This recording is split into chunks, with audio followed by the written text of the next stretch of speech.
নমস্কার সকলকে, Mithu's kitchen official চ্যানেলে আপনাদের সকলকে স্বাগত জানাই। আশা করি আপনারা যেখান থেকে আমার এই ভিডিওটি দেখছেন আপনারা সকলেই ভালো আছেন এবং সুস্থ আছেন। আজকে আপনাদের সাথে শেয়ার করে নেব পেঁয়াজকলি আলু দিয়ে পোস্তর রেসিপি, যা কিন্তু গরম ভাতের সঙ্গে খেতে বেশ ভালো লাগে। তার জন্য প্রথমেই আমি এখানে একটি মিক্সিং জারের মধ্যে 3 চামচ, আমি বড় চামচে 3 চামচের মতো পোস্ত নিয়েছি। তারপরে সামান্য পরিমাণ জল দিয়ে পোস্তটা আমি পেস্ট করে নিচ্ছি। খুব সুন্দর করে পেস্ট করে নিতে হবে। এরপরে কিন্তু কড়াইয়ের মধ্যে বেশ খানিকটা পরিমাণ সাদা তেল গরম করে অনেকটা পরিমাণ আমি এখানে থেতো করে রাখা রসুন দিয়েছি।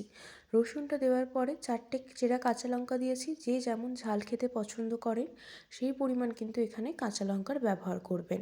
তারপরে কিন্তু আমি খোসা ছাড়িয়ে রাখা আলুর টুকরো এখানে দিয়ে দিয়েছি। আলুটা কিন্তু আমি একটু ছোট করে কেটেছি, তার কারণ হচ্ছে পোস্তর আলু একটু ছোট করে কাটলে আমার মনে হয় ভালো হয়। আর ছোট করে কাটলে কিন্তু কি হয়, আলুটা খুব তাড়াতাড়ি ভাজাও হয় এবং সেদ্ধও হয়ে যায়। তারপরে কিন্তু সমস্ত উপকরণ খুব ভালো করে মিশিয়ে ফেলতে হবে। আর এই পোস্ততে আলুটা যত লালচে করে ভাজা হবে সময় নিয়ে ততই কিন্তু খেতে ভালো হয়। সেই জন্যই কিন্তু আমি এখানে আলুটা খুব ভালো করে হাতে সময় নিয়ে কিন্তু ভেজে নেব। খুব ভালো করে কিন্তু আমি এখানে মিশিয়ে নিচ্ছি। দেখুন, একটু নাড়াচাড়া করে নিতে হবে। তারপরে কিন্তু আলুটা আমরা ঢাকা দিয়ে সেদ্ধ হতে দেব, না হলে কিন্তু তাড়াতাড়ি ভাজা হবে না। এরপর এর মধ্যে দিয়ে দিচ্ছি পরিমাণ মতো নুন এবং সামান্য পরিমাণ কাশ্মীরি লঙ্কার গুঁড়ো। তারপরে দিয়ে কিন্তু খুব ভালো করে এখানে আমি মিশিয়ে নিচ্ছি। দেখুন, খুব ভালো করে মিশিয়ে নিচ্ছি। কাশ্মীরি লঙ্কার গুঁড়োর দেওয়ার কারণ হচ্ছে যাতে খুব ভালো একটা কালার আসে, সেই জন্য কিন্তু এখানে আমি সামান্য পরিমাণ কাশ্মীরি লঙ্কার গুঁড়ো ব্যবহার করেছি। তারপরে কিন্তু খুব ভালো করে মিশিয়ে নিচ্ছি সমস্ত কিছু, যাতে খুব ভালোভাবে মিশে যায়। এরপরে কিন্তু ঢাকা দিয়ে লো টু মিডিয়াম ফ্লেমে কিন্তু আমি এখানে আলুটা সেদ্ধ হওয়ার জন্য 10 মিনিট অপেক্ষা করেছি। 10 মিনিট পর দেখুন আলুটা কিন্তু প্রায় অনেকটা পরিমাণে ভাজা হয়ে গিয়েছে, কিন্তু পুরোপুরি সেদ্ধ হয়নি। আমাদেরকে কিন্তু আবারও একটু ঢাকা দিয়ে এটা সেদ্ধ হওয়ার জন্য দিতে হবে। তার কারণ হচ্ছে আলুটা যেহেতু আমরা কাঁচা ব্যবহার করেছিলাম, আর আলু বেশি লালচে করে ভাজা না হলে কিন্তু পোস্তটা খেতে ভালো হয় না। যে কোনো রান্নায় কিন্তু একটু লালচে করে ভাজা হলে আলুটা খেতে ভালো হয়।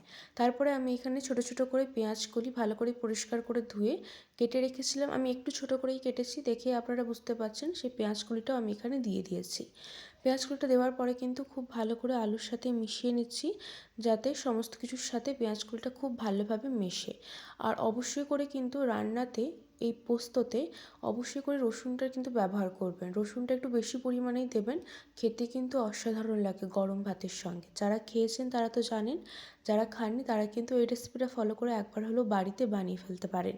ঢাকা দিয়ে আবারও 10 মিনিট আমি এখানে আলুটা আর পেঁয়াজকলিটা সেদ্ধ হওয়ার জন্য লো টু মিডিয়াম ফ্লেমে 10 মিনিট ঢাকা দিয়ে রেখেছিলাম। 10 মিনিট পর ঢাকা খুলে আবারও খুব ভালো করে এখানে মিশিয়ে নিচ্ছি। দেখুন, দেখে এখন বোঝা যাচ্ছে আশা করি যে আলুটা কিন্তু লালচে হয়ে গিয়েছে এবং খুব ভালোভাবে ভাজাও হয়ে গিয়েছে। দেখুন, আমি আপনাদেরকে এখানে দেখিয়ে দেব যে একটা আলু কেটে যে এখানে কিন্তু আমাদের আলুটা খুব ভালোভাবে সেদ্ধ হয়ে গিয়েছে, কত সহজেই কিন্তু কেটে আসছে। ঠিক এই পর্যায়ে বুঝতে হবে আলুটা কিন্তু আমাদের ভালোভাবে ভাজা বা সেদ্ধ হয়ে গিয়েছে। তারপরে কিন্তু আমি খুব ভালো করে মিশিয়ে নিচ্ছি। খুব ভালো করে কিন্তু মিশিয়ে নিতে হবে, কারণ যেহেতু পেঁয়াজকলিটা রয়েছে, পেঁয়াজকলিটাও সেদ্ধ হওয়ার একটা ব্যাপার রয়েছে। এর মধ্যে দিয়ে দিচ্ছি আমি পোস্তর পেস্ট। পোস্তের পেস্টটা দেওয়ার পরে কিন্তু পোস্তটা দিয়ে সঙ্গে সঙ্গে কিন্তু জল দেওয়া যাবে না। আগে খুব ভালো করে পোস্তটার সাথে পেঁয়াজকলি আর আলুটা কষিয়ে নিতে হবে। যত ভালো ওই পোস্তর সাথে পেঁয়াজকলি আর আলুটা কষানো হবে, পোস্তের টেস্ট কিন্তু ততই ভালো হবে। আমি কিন্তু মিনিট 5 সময় ধরে কিন্তু পোস্তের সাথে পেঁয়াজকলি আর আলুটা খুব ভালো করে কষিয়ে নিয়েছি। কষানোর পরে কিন্তু আমি এখানে মিক্সিং জার ধোয়া জলটা ব্যবহার করেছি। আমি কিন্তু পোস্তটা মাখো মাখো করব, সেই জন্য কিন্তু বেশি পরিমাণ জল দিইনি। একদম গা মাখো মাখো হবে, সেই জন্যই কিন্তু সামান্য পরিমাণ জলই এখানে আমি ব্যবহার করেছি। দেওয়ার পরে কিন্তু খুব ভালো করে আবারও মিশিয়ে নিচ্ছি। খুব ভালো করে মিশিয়ে নিলেই কিন্তু একটু ফুটিয়ে নিতে হবে, তাহলেই কিন্তু আমাদের এই পোস্ত রেডি হয়ে যাবে। রেসিপিটি আপনাদের কেমন লাগলো অবশ্যই কমেন্ট করে জানাবেন। যদি ভালো লেগে থাকে অবশ্যই করে আমার চ্যানেলটিকে সাবস্ক্রাইব করবেন। লাইক শেয়ার কমেন্ট করতে ভুলবেন না। আর এই রকমই নিত্য নতুন রেসিপি পেতে আমার চ্যানেলের পাশে থাকবেন।